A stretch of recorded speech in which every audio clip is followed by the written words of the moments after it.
23 پہ علم کے بارے میں یہ تحریک موجود ہے. کہتے ہیں آپ جوان ہوئے تو آپ کو عنایت ربانی اور جذبہ غیبی نے پا لیا اور اللہ کے سوا ہر چیز سے بیزار ہو گئے اور اپنے رب کی طرف ہماتن متوجہ ہو گئے. آپ نے خلوت اختیار کر لی اور لوگوں سے کنارہ کش ہو گئے. حضور دائمی اور پاس انفاس جو مرتبہ احسان سے عبارت ہے یکا یک آپ کو عطا کیا گیا اور آپ مرجع خلائق ہو گئے. تو میں نے جو احسان کا معنی یہ حضوری کی کیفیت سے کیا، یہ صرف ہمارا بیان کردہ مطلب نہیں بلکہ حضرت مولانا عبداللہ غزنوی مرحوم بھی یہی بیان اس کا معنی بیان کر رہے ہیں. حضور دائمی اور پاس انفاس جو مرتبہ احسان سے عبارت ہے یکا یک آپ کو عطا کیا گیا اور آپ مرجع خلائق ہو گئے. اب سامعین آپ دیکھیں کہ ان حضرات نے کس طرح مفہوم کو بدل ڈالا، کس طرح معنی بدل ڈالا، محض اشکال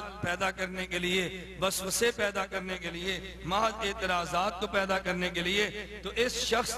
توصیف الرحمن نے ایک تو اس میں خیانت سے کام لیا، 3 خیانتیں کم از کم اس خائن آدمی نے ایک واقعے میں بیان کر دی. وہ کون سی خیانت؟ نمبر 1 کہ کہتے ہیں اس مجنون شخص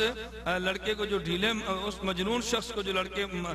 ڈھیلے مار رہے تھے، کہتے ہیں وہ لڑکے کہنے لگے کہ یہ شخص یوں کہتا ہے کہ میں خدا کو دیکھتا ہوں، اور توصیف الرحمن نے کہا کہ وہ لڑکے کہنے لگے یہ شخص کہتا ہے میں اللہ کو دیکھتا ہوں، اللہ سے ملاقات کرتا ہوں، اللہ سے ملاقات کرتا ہوں. یہ لفظ اس کتاب میں موجود نہیں. اسی طرح جب حضرت شبلی فرماتے ہیں میں نے کہا یہ لڑکے تم پہ الزام لگاتے ہیں کہ تم اللہ کو دیکھنے کے مدعی ہو، اس نے اپنی طرف سے اضافہ کر دیا کہ لڑکے کہتے ہیں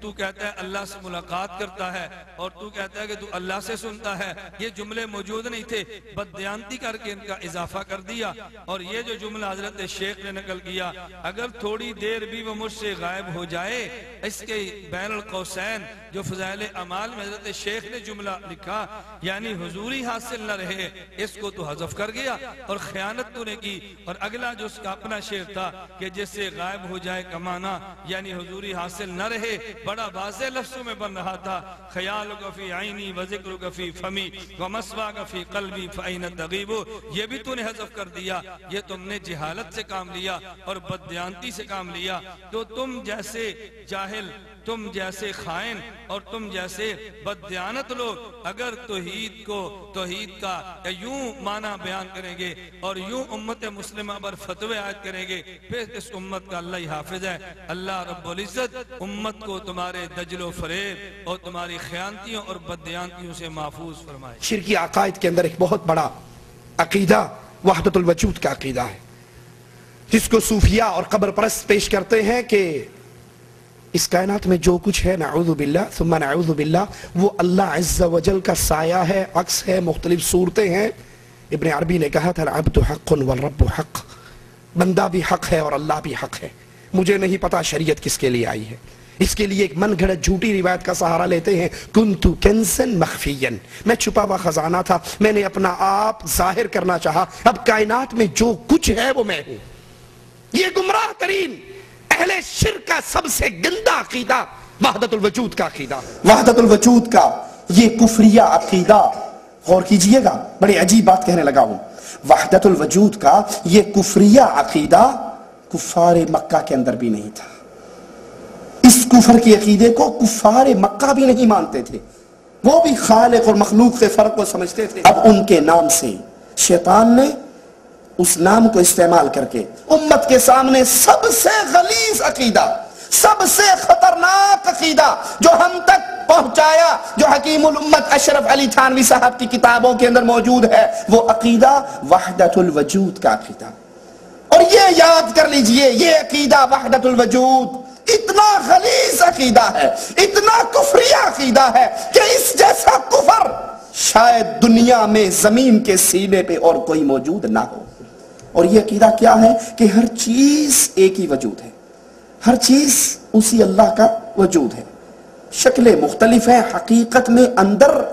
وہی ہے. اس کے لیے ایک جھوٹی من گھڑت روایت کا سہارا لیتے ہیں، کنتو کنزن مخفین، کہ مالک نے کہا، اور یہ جھوٹ ہے میرے اللہ عز و جل کی طرف، اللہ نے کہا میں چھپا ہوا خزانہ تھا، میں نے اپنے آپ کو ظاہر کرنا چاہا، تو میں اب دنیا میں جو کچھ ہے وہ میری ہی صورتیں ہیں، میں نے مختلف صورتیں اپنا لی اور دنیا میں آ گیا۔ یہ کفر کا عقیدہ وحدت الوجود کا، اس کو سامنے رکھیے۔ آپ نے توصیف الرحمن کی زبان سے قائلین وحدت الوجود کا تذکرہ سنا، اور وحدت الوجود کے عقیدے کی شدت کو بیان کرتے ہوئے جو جملے توصیف الرحمن نے بیان کیے، آپ نے وہ جملے بھی سنے۔ ذرا ان جملوں کو میں دہرانا ضروری سمجھتا ہوں تاکہ آئندہ چل کر جو میں گفتگو کروں اس کو سمجھنے میں آپ کو آسانی پیدا ہو جائے۔ توصیف الرحمن نے عقیدہ وحدت الوجود کو بیان کرتے ہوئے کہا، کہتے ہیں وحدت الوجود کا کفریہ عقیدہ کفار مکہ کے اندر بھی نہیں تھا،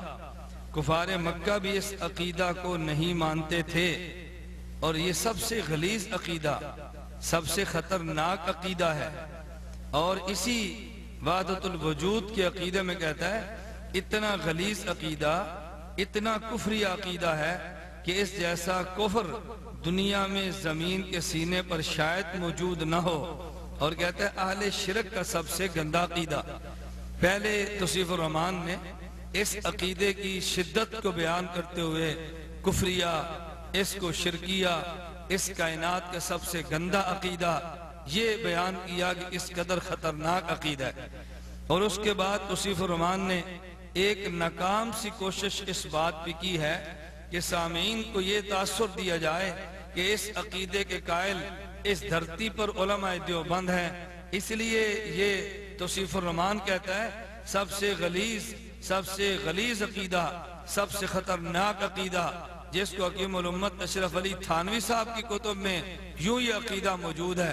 اب سامعین کو یہ تاثر دینا کہ یہ عقیدہ علماء دیوبند کا عقیدہ ہے، تو ظاہر ہے لوگ تو یہ سمجھیں گے اتنا گندا عقیدہ اگر علماء دیوبند کی کتب میں ہے تو علماء دیوبند شاید اللہ نہ کرے کس قدر گندے اور غلیظ ہوں گے۔ تو یہ تاثر اس نے دینے کے لیے علماء دیوبند کی عبارات کو پیش کیا ہے۔ میں آج کی نشست میں یہ بات واضح کرنا چاہتا ہوں کہ جو یہ وحدت الوجود کا عقیدہ جسے توصیف الرحمن نے کفر کہا، جسے توصیف الرحمن نے شرک کہا، جسے توصیف الرحمن نے غلیظ کہا، جسے توصیف الرحمن نے اس زمین کے سینے پر سب سے گندا عقیدہ کہا، جس کو توصیف الرحمن نے اہل شرک کا اس قدر گندا عقیدہ کفریہ بیان کیا کہ اہل مکہ کا کفار مکہ کافر ہونے کے باوجود بھی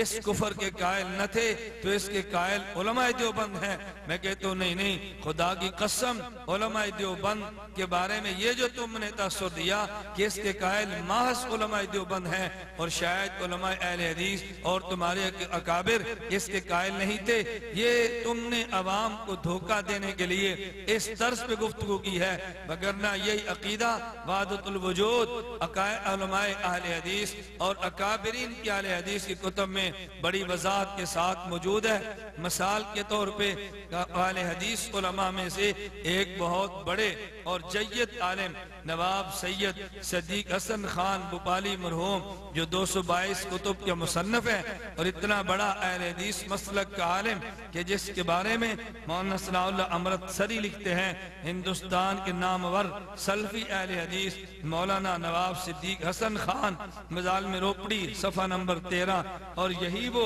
عالم کہ جن کے بارے میں میر ابراہیم سیالکوٹی صاحب تاریخ اہل حدیث صفحہ نمبر 399 پر یہ تحریر کرتے ہیں، کہتے ہیں شیخ و شیخنا حضور پر نور نواب سید صدیق حسن صاحب، اور یہی نواب صدیق حسن صاحب جن کی کتاب الروضۃ الندیہ اہل حدیث مسلک کے مدارس میں بطور نصاب کے پڑھائی جاتی ہے، بلکہ اسی نواب صدیق حسن خان مرحوم کی کتاب الروضۃ الندیہ کہ جس کا صرف اس مسلک کے عام علماء نہیں بلکہ مسلک یہ نامور عالم علامہ ناصر الدین البانی جن کے حالات پہ مشتمل کتاب